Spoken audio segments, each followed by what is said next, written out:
Hey, and welcome to a Chicago Beer Pass beer review. Irish, Ireland, Guinness. It's St. Patrick's Day coming up, or it already passed whenever you listen to this. It's either coming or it's gone. Who knows when you listen to this? One of those is true. But Guinness, you can't really have that day without this beer.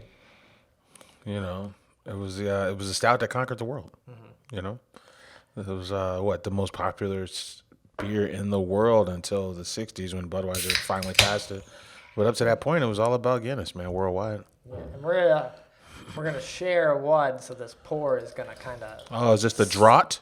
So it's gonna kind of suck, right? Because. No, I mean you can still watch it cascade though. Right. But usually you gotta do like a. Oh, nice, you gotta go all the way. Oh, wait. Hold on. All right.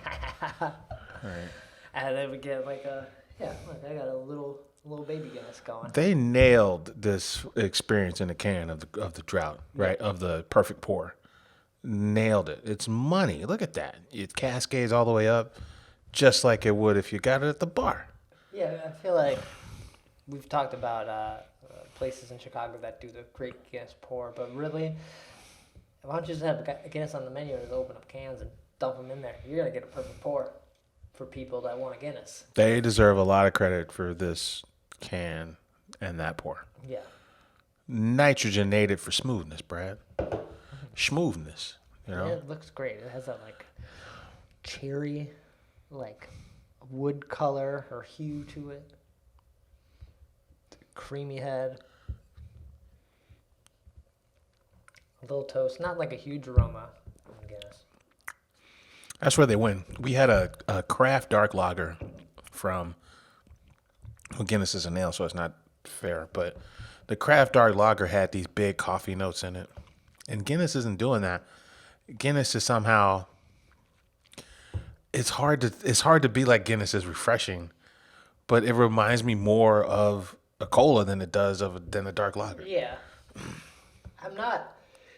I enjoy Guinness, but I'm never typically one to be like, give me another Guinness. You got the Irish barley. Yeah.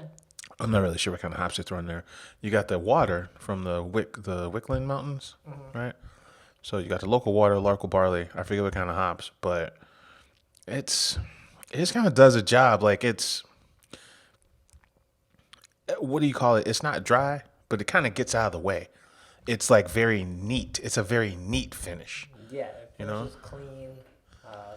It does leave you refreshed without necessarily having to go back for another drink, but you're satisfied. When you take a drink, you're satisfied, and you're proud to have another drink. I don't know, you're like, all right, that was good. I'm going back. Yeah. There's enough room in this flavor-wise. You can turn it up a notch if you want, or you could just kind of stay where you are. Mm-hmm. You know, you could have 2 pints of this and go on with your day, or you could get busy and add to it. It's not overwhelming, but then it's not overwhelming, but it's also still interesting. Right. Yeah. But yeah, I'm not like one. I like Guinness. I'm just not one to like do back-to-back Guinnesses. Yeah, I don't. I like it as a kind of seasonal kind of, you know, middle March thing. Mm-hmm. That's kind of where I meet it, and maybe once or twice a year outside of that. But I do feel like you could enjoy it for a long period of time, because you do take like, I don't know, something about Guinness. You want to take like bigger drinks of it than you would maybe a pale ale. You could like just take little sips and just kind of enjoy a little. But Guinness, like you want big drinks, and then you kind of wait a little while between your next one. Yeah, a nice companion to whatever else you got going on, whether it's food, whether it's whiskey. It just kind of goes with everything. Yeah. You know. So when is this Guinness spot opening in Chicago? Oh shit! Right? Shouldn't that be St. Patty's Day this year? Oh, it's supposed to open on St. Patrick's Day. Right? Yeah, I think so.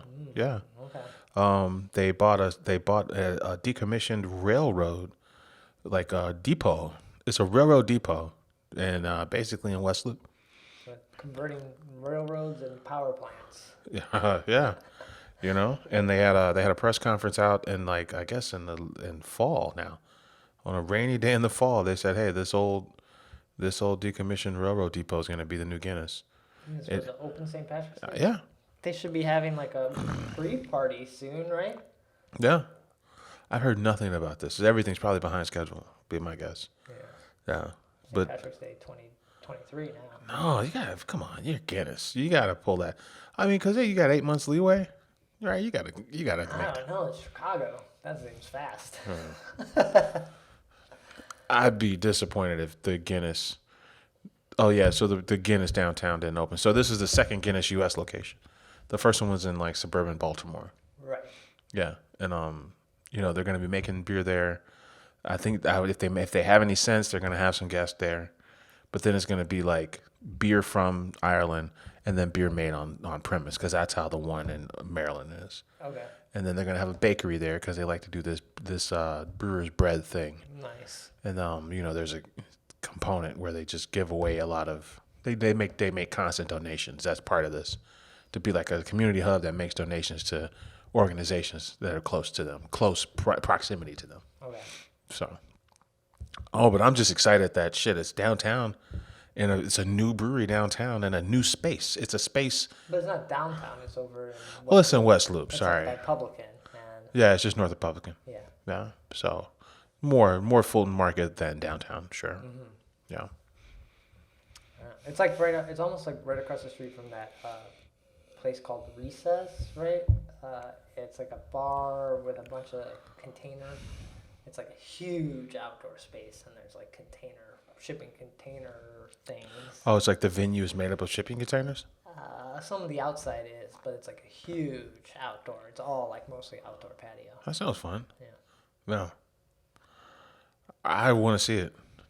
So Yeah, look for that. Definitely St. Patrick's Day, drink some Guinness. That's kind of the best time to drink it. And the easiest time to find it is stocked to the brims. Although you can get it all year round, right? I feel like it's on the corner, like, of every grocery aisle around this time of year. I mean, it's one of the more reliable brands out there. Yeah. Like, if you draw a comparison to whiskey, Jack Daniels and Guinness are probably, as far as like name recognition, like at the top of their respective spaces. But I enjoy Guinness more as a product for it to be as popular. It's the most popular beer product that I enjoy every time I have it. Shit. Right? I mean, because what you think Guinness.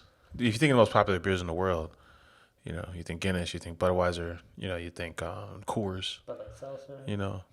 of the right. But of those beers, the one you go back to the most is Guinness, right? Yeah, the one you probably Over 12 months. you probably feel, or for us, we have I don't know, what you're gonna taste. I feel like with a Bud Light or a Budweiser, if you have one, it could be old. It could it's sort of like, how am I getting it? And you're in for trouble. But when you get a Guinness, you're like, there's like a standard. They all taste pretty good. That's what I'm saying. Okay, all right. That's exactly what I'm saying. It's like, of the big beers, it's the one you can believe in the most. Yeah. Of the most popular beers. Yeah. Nice. So yeah, that's gonna do it. I'll probably pour out a little more here, but yeah, take care. Cheers.